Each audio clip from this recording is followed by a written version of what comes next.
দেশে ফিরলেন তারেক রহমান কোটি কোটি মানুষের আশার প্রতীক হয়ে। দীর্ঘ ১৭ বছর পরে প্রবাস জীবন শেষে দেশে ফিরেছেন তারেক রহমান। বর্তমানে দেশের প্রেক্ষাপটে তার দেশে ফেরা ব্যাপক তাৎপর্যপূর্ণ। ২০০৮ সালে তৎকালীন সরকারের রোষানলে পড়ে দেশ ছাড়তে বাধ্য হন তিনি। পরবর্তীতে বিগত ফ্যাসিস্ট সরকার বিভিন্ন মামলা দিয়ে তার দেশে ফেরাকে বাধাগ্রস্ত করে রাখে।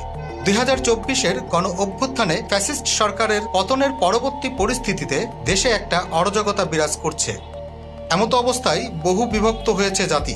রাজনৈতিক বিভাজন ও আস্থাহীনতার মধ্য দিয়ে চলছে দেশের রাজনৈতিক পরিস্থিতি। কিন্তু দেশের উন্নয়নে একটা স্থিতিশীল রাজনৈতিক পরিবেশ অত্যাবশ্যক হয়ে পড়েছে। এরকম একটা পরিস্থিতিতে বিএনপির ভারপ্রাপ্ত চেয়ারম্যান তারেক রহমান দেশে ফেরায় জাতি একটি আশার আলো দেখতে পাচ্ছে। তাকে ঘিরে রচিত হচ্ছে নতুন গল্প। তিনিই হতে যাচ্ছেন জাতির ঐক্যের প্রতীক, এমনটাই মনে করছেন রাজনৈতিক বিশ্লেষকেরা। তার আগমনে বাংলাদেশের রাজনীতির আকাশে জমে থাকা অন্ধকার মেঘ কেটে সুন্দর আলোকোজ্জ্বল দিন ফিরবে বলে মনে করেন দেশের কোটি কোটি জনতা।